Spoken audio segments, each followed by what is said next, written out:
حیض اس خون کو کہتے ہیں جو خواتین کو ہر ماہ مقررہ اوقات میں کسی سبب کے بغیر از خود آتا ہے، یعنی ایک فطری طریقہ ہے۔ نفاس وہ خون ہے جو عورت کے رحم سے بچے کی ولادت کے وقت اور اس کے بعد کم و بیش 40 روز تک خارج ہوتا ہے۔ یاد رہے کہ شریعت میں حیض اور نفاس کے احکام ایک جیسے ہیں۔ حیض کے دنوں کی تعداد مقرر نہیں، کسی ماہ کم کسی ماہ زیادہ دن ہو سکتے ہیں۔ اسی طرح مختلف لوگوں کی عادت مختلف ہو سکتی ہے۔ حضرت عائشہ رضی اللہ تعالی عنہا سے روایت ہے کہ نبی اکرم صلی اللہ علیہ وسلم نے فرمایا، جب حیض آئے تو نماز چھوڑ دو، اور جب ختم ہو جائے تو غسل کر لو اور نماز پڑھو۔ اسے نسائی نے روایت کیا ہے۔ حالت حیض میں عورت کا جسم اور کپڑے دونوں پاک ہوتے ہیں، یعنی جسم، اس میں کوئی بظاہر ناپاکی نہیں ہوتی۔ مثلا ہاتھ پاک ہے، اگر عورت آٹا گوندنا چاہے تو آٹا ہاتھوں سے ناپاک نہیں ہو جائے گا۔ اگر پانی پیے تو اس کا بچا ہوا پانی ناپاک نہیں ہوگا۔ اگر کسی چیز کو چھو لے تو وہ چیز ناپاک نہیں ہوگی۔ جس بستر پہ سوتی ہے اس بستر کو دھونے کی ضرورت نہیں۔ جو کپڑے پہنتی ہے ان کپڑوں کو دھونے کی ضرورت نہیں، الا یہ کہ کوئی ظاہری نجاست ساتھ لگ جائے۔ حیض کی حالت میں عورت کا بوسہ لینا جائز ہے۔ حضرت میمونہ رضی اللہ تعالی عنہا فرماتی ہیں کہ رسول اللہ صلی اللہ علیہ وسلم اپنی ازواج مطہرات سے بوس و کنار فرما لیا کرتے تھے، حالانکہ وہ حالت حیض میں ہوتی۔ اسے مسلم نے روایت کیا ہے۔ حائضہ سے صحبت کرنا منع ہے، یعنی انٹر کورس منع ہے۔ غسل سے پہلے حائضہ سے صحبت کرنا منع ہے، خواہ ایام حیض کی مدت کم ہو یا زیادہ۔ دوران حیض صحبت کرنے کا کفارہ 1 دینار 4 گرام سونا ہے، جبکہ حیض ختم ہونے لیکن غسل سے قبل صحبت کرنے کا کفارہ نصف دینار 2 گرام سونا صدقہ کرنا ہے۔ حضرت ابو ہریرہ رضی اللہ تعالی عنہ کہتے ہیں کہ رسول اللہ صلی اللہ علیہ وسلم نے فرمایا، جو شخص حائضہ سے صحبت کرے یا عورت سے دبر کے راستے سے صحبت کرے، عمل قوم لوط کی طرح، یا نجومی کے پاس قسمت کا حال معلوم کرنے آئے، تو اس نے گویا محمد صلی اللہ علیہ وسلم پر نازل شدہ تعلیمات کا انکار کیا۔ اسے ترمذی نے روایت کیا ہے۔ حضرت عبداللہ بن عباس رضی اللہ تعالی عنہ سے روایت ہے کہ رسول اللہ صلی اللہ علیہ وسلم نے غسل حیض سے قبل اپنی بیوی سے صحبت کرنے والے آدمی کے بارے میں فرمایا کہ وہ 1 دینار 4 گرام سونا یا نصف دینار 2 گرام صدقہ کرے۔ اسے ابو داؤد نے روایت کیا ہے۔ اس سے دراصل عورت کے حقوق کو پروٹیکٹ کیا گیا ہے، کیونکہ عورت اس حالت میں بیماری کے زیادہ قریب ہوتی ہے صحت کی نسبت، اور کئی قسم کی میڈیکل کمپلیکیشنز کا بھی احتمال ہو سکتا ہے دونوں کے لیے، اس لیے منع کیا گیا۔ اور صدقہ اس لیے رکھا جاتا ہے تاکہ انسان اس ڈر سے کہ پیسے جائیں گے، کیونکہ پیسے کا جانا زیادہ تکلیف دہ ہوتا ہے بعض اوقات، یا پینلٹی یا جرمانہ یا فائن کہہ لیں، تو اس لیے یہ ایک طرح سے روکنے کا سبب بنایا گیا۔ حائضہ طواف کے علاوہ باقی سارے مناسک حج ادا کر سکتی ہے۔ باقی مناسک حج کیا ہے؟ مثلا احرام پہننا، اسی طرح عرفات جانا، مینا جانا، کنکریاں مارنا، یہ تمام چیزیں درست ہیں، لیکن طواف نہیں ہو سکتا۔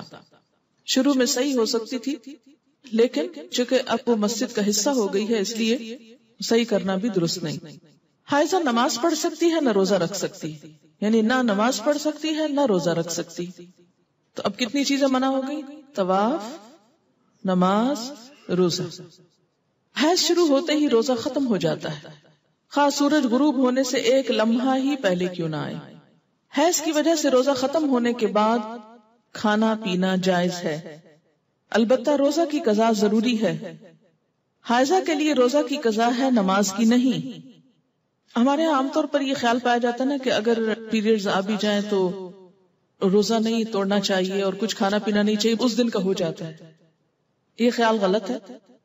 دوسرا یہ کہ یہ کہا جاتا ہے کہ چلیں اگر نہیں کھائے پیئیں گے تو روزے کا ثواب مل جائے گا، ایسی بھی کوئی بات کہیں نہیں لکھی ہوئی۔ جب روزہ ہوا ہی نہیں تو ثواب کائے کا ملا؟ ناپاک حالت میں روزہ رکھنے کا یہ ثواب ہے یا الٹا گناہ ہے؟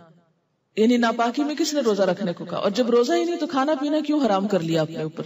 یہ دین میں خود ساختہ پابندیاں۔ بہت سے لوگ بسا اوقات عورتوں کو پرووک کرتے ہیں یہ کہہ کر دیکھو اسلام نے تمہارے ساتھ کیسی زیادتی کی، اور اسلام میں تو عورت کو کوئی حیثیت ہی نہیں دی گئی، اس کے دین میں بھی نقص بتایا گیا، تو نقص اور نقصان کمی کے لیے ہے، کسی عیب اور خرابی کے لیے نہیں۔ اب آپ دیکھیے کہ نماز میں تو کمی ہوتی ہے، لیکن اس وقت میں جو ایک تکلیف کی یا اذیت کی کیفیت ہوتی ہے اس کا صلہ بھی ملتا ہے، کیونکہ اللہ تعالیٰ نے لکھ دیا نا یہ۔ تو جو چیز اللہ تعالیٰ کی طرف سے آتی ہے اس پر انسان صبر کرے، جیسے بازو کو پین بہت ہے یا کوئی اور ایسی کیفیت ہے، تو یہ ایسے حالات میں صبر کرنا جو ہے وہ اجر کا سبب ہے۔ اگر ادھر سے کمی ہوئی تو ادھر سے بڑھ بھی گیا اجر، ٹھیک ہے۔ دوسری بات یہ کہ کمی سے مراد نمازوں کی تعداد میں کمی ہے، جس کو آپ بعد میں عام حالات میں نفل وغیرہ پڑھ کے بھی پورا کر سکتے ہیں، یا پھر یہ کہ کمی سے مراد اس اعتبار سے کمی بھی ہے کہ ایک مثلا تہجد کی روٹین آپ بناتے ہیں یا نمازوں میں خشوع خضوع کی روٹین بناتے ہیں،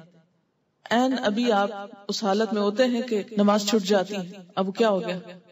نہ صرف یہ کہ وہ چند دن نمازوں کی کمی ہوئی، بلکہ دوبارہ ایک اچھی حالت میں آنے کے لیے، دوبارہ سے نئی عادت بنانے کے لیے پھر ایک مشکل پڑ جاتی۔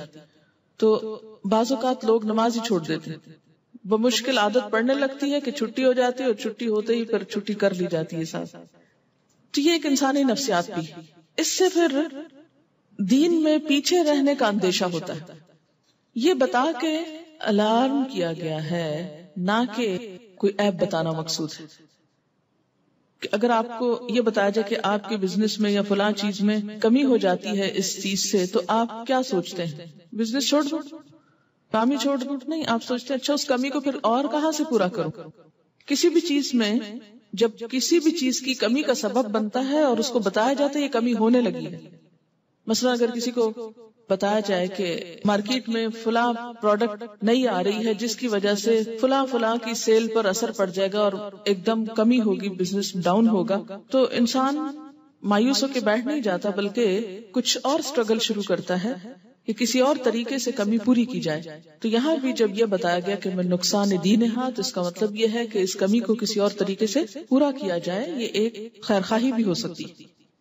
اگر کوئی عورت رمضان میں فجر کی اذان سے پہلے حیض سے پاک ہو جائے اور غسل کا وقت نہ ہو تو پہلے روزہ رکھ کر بعد میں غسل کر سکتی، لیکن اگر اذان کے بعد پاکی ہوئی ہے، یعنی بعد میں بھی سپاٹ لگا ہے اور سورج نکلنے کے بعد آپ پاک ہو رہے ہیں اور نہا رہے ہیں اور روزہ آپ صبح سے رکھ چکے ہیں، تو وہ روزہ نہیں ہوتا۔ کپڑے پر حیض کے خون کا داغ لگ جائے تو اتنی جگہ دھو کر اسی کپڑے پر نماز ادا کی جا سکتی۔ حائضہ کے لیے مسجد میں ٹھہرنا جائز نہیں، البتہ گزر سکتی۔ حالت حیض میں جائے نماز کو ہاتھ لگانا، جائے نماز پر بیٹھنا، ذکر کرنا اور تسبیح اور تحلیل نیز دعا وغیرہ کرنا جائز ہے۔ یہ بعض اوقات لوگ تسبیح نہیں اٹھاتے یا جائے نماز نہیں اٹھاتے، تو یہ بات درست نہیں۔ حضرت ام عطیہ رضی اللہ تعالی عنہا سے روایت ہے کہ رسول اللہ صلی اللہ علیہ وسلم نے حکم دیا کہ دونوں عیدوں کے دن ہم حیض والی اور پردہ نشین یعنی تمام عورتوں کو عیدگاہ لائیں تاکہ وہ مسلمانوں کے ساتھ نماز اور دعا میں شرکت کریں، البتہ حیض والی عورتیں نماز نہ پڑھیں۔ اسے بخاری اور مسلم نے روایت کیا ہے۔ عید کے موقع پر نماز کے لیے سب کو نکلنے کا حکم دیا گیا، جس میں حیض والی اور پردہ نشین عورتوں کو بھی کہا گیا کہ نکلیں، جو کبھی نہیں نکلتی وہ بھی نکلیں تاکہ مسلمانوں کے ساتھ نماز اور دعا میں شرکت کریں، البتہ حیض والی عورتیں نماز نہ پڑھیں۔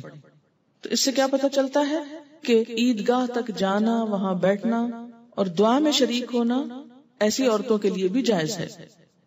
حیض کا خون نہ لگے تو حائضہ کے کپڑے پاک رہتے ہیں جنہیں دھوئے بغیر نماز پڑھی جا سکتی۔ حائضہ کا دوپٹہ یا چادر اوڑھ کر دوسری عورت نماز پڑھ سکتی۔ حیض سے پاکیزگی حاصل کرنے کے بعد اگر خاکی یعنی براؤن یا زرد یعنی یلوش پانی خارج ہو تو دوبارہ غسل کرنے کی ضرورت نہیں۔ حیض سے پاکیزگی حاصل کرنے کے لیے بیجا عجلت اور بیجا تاخیر دونوں سے کام نہیں لینا چاہیے۔ بیجا عجلت کا کیا مطلب ہے کہ انڈیو جلدی، یعنی ہے کب پاک ہوگی، کہیں نماز نہ چلی جائے، کہیں روزہ نہ چلا جائے، اچھا نہا لی، پھر دیکھا کہ ابھی تو نہیں پاک ہوئے، پھر نماز چھوڑ دی، پھر روزہ توڑ دیا، پھر نہا لیا، تو یہ کھیل نہیں بنانا چاہیے اس کو۔ اسی طرح بیجا تاخیر کے پاک بھی ہو چکے ہیں لیکن نہا ہی نہیں رہے، محض سستی کے مارے کہ اچھا ایک دو نمازیں اور چھوڑ لیں، آرام کر لیں، تو ایسا نہیں کرنا چاہیے۔ غسل حیض میں تاخیر ہونے پر قضا نمازیں ادا کرنا چاہیے، یعنی اگر کسی وجہ سے پانی ختم ہے، پانی نہیں ہے، یا کئی سفر کی حالت میں ہے کہ ٹائم پہ نہیں پہنچے آپ کہ نہا سکیں، یا کوئی وجہ بن گئی، یعنی جان بوجھ کے نہیں ہو گیا ایسے، تو پھر کیا ہے، جب نہا چکے تو پچھلی نماز لوٹائیں۔ مستحاضہ حسب عادت ایام حیض کے بعد غسل کر کے نماز پڑھیں۔ مستحاضہ کون ہوتی؟ حیض کے علاوہ جو بلیڈنگ ہوتی ہے بیماری کے طور پر، وہ استحاضہ کہلاتی ہے۔ یعنی سارا مہینہ اسپاٹنگ ہوتی رہتی. تو اس میں کیا ہے کہ جو حیض کے ایام ہیں جن میں بلیڈنگ فرق ہو جاتی ہے، مثلا تھکنس ہے یا اس کی اور علامات معلوم ہوتی ہیں، یا اس بیماری کے شروع ہونے سے پہلے ایام حیض کی جو ڈیٹس تھی یا جو عادت تھی اس کے مطابق نہا لے اور باقی دنوں میں نماز پڑھتی رہے خواہ اسپاٹنگ ہوتی ہے. حضرت عبداللہ بن عباس فرماتے ہیں کہ مستحاضہ غسل کر کے نماز پڑھے خواہ ان کی ایک گھڑی باقی ہو. مثلاً سورج غروب ہونے میں 5 منٹ ہے اور اب وہ نہا کر نکلی تو پڑھے اثر. جب عورت نماز ادا کر چکے تو پھر شوہر اپنی بیوی سے صحبت کر سکتا ہے کیونکہ نماز افضل ہے. اسے بخاری نے روایت کیا. حائضہ پاکیزگی کی حالت میں جس نماز کے اول یا آخر وقت میں سے ایک مکمل رکعت ادا کرنے کا وقت پالے اس وقت کی قضا نماز اسے ادا کرنی چاہیے.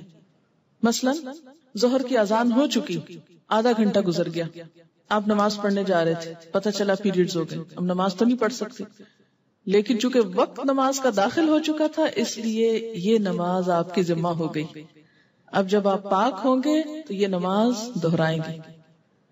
اور اسی طرح اگر عصر کا وقت مثلا ختم ہونے سے آدھا گھنٹہ پہلے پاکی حاصل کی، اب نہانے میں 20 منٹ لگ گئے، 10 منٹ باقی ہیں، اور جتنی دیر میں مصلی بچھایا مغرب کی نماز ہو گئی.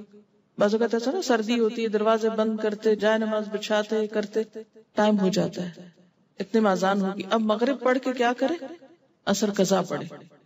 حائضہ کو مسلسل قرآن پاک کی تلاوت کرنا منع ہے، البتہ ایک ایک آیت توڑ کر پڑھ سکتی ہے، یعنی بیچ میں سانس لے سکتی ہے، اور یہ حدیث نہیں ہے، بہرحال ابراہیم نخعی کا قول ہے. حضرت ابراہیم نخعی کہتے ہیں کہ حائضہ قرآن مجید کی ایک آیت پڑھ لے تو کوئی حرج نہیں. اسے بخاری نے روایت کیا ہے. یعنی اس معاملے میں علماء اور فقہاء کے درمیان اختلاف ہے. بعض کہتے ہیں کہ آیت میں سانس لے لے بیچ میں، کٹھی نہ پڑھے، اور بعض یہ کہتے ہیں کہ اگر پڑھ لے تو حرج کوئی نہیں ہے، کیونکہ کسی صحیح حدیث میں منع نہیں کیا گیا. ایک روایت ملتی ہے مگر وہ ضعیف ہے.